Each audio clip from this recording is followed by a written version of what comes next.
जय भीम सगळ्यांना. खूप दिवसानंतर व्हेरायटी चौकात चाललो, कारण की आमचा संपाय 7-8 महिने झालेला आहे. आमचं मानधन आलेलं नाही आहे. सरकार आम्हाला बेवकूफ समजत आहे असं वाटते, कारण की लाडक्या बहिणीचे बरोबर पैसे येतात आणि आम्ही अशा सेविका काय लाडक्या बहिणी नाही आहो का सरकाराच्या, असं वाटत आहे आम्हाला. आमचं मानधन आम्हाला बरोबर वेळेवर पाहिजे, कारण की आम्ही आमच्या कामाचा मोबदला मागतो. फक्त आम्हाला आश्वासन मिळते, बाकी काही नाही मिळत.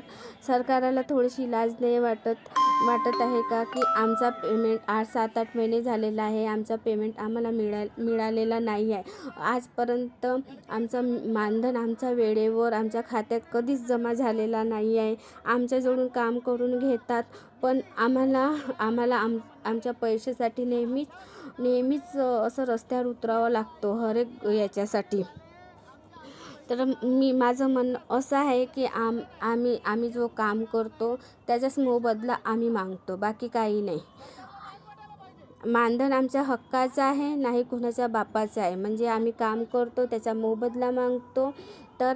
तर हे लक्षात ठेवा की मानधन आमच्या हक्काचं आहे, नाही कुणाच्या बापाचं. बस एवढंच म्हणणं आहे की आमच्या तारखेला आमचा पेमेंट झालेला पाहिजे. एवढं पुन्हा आम्ही चहा प्यायला गेलो. Good bye.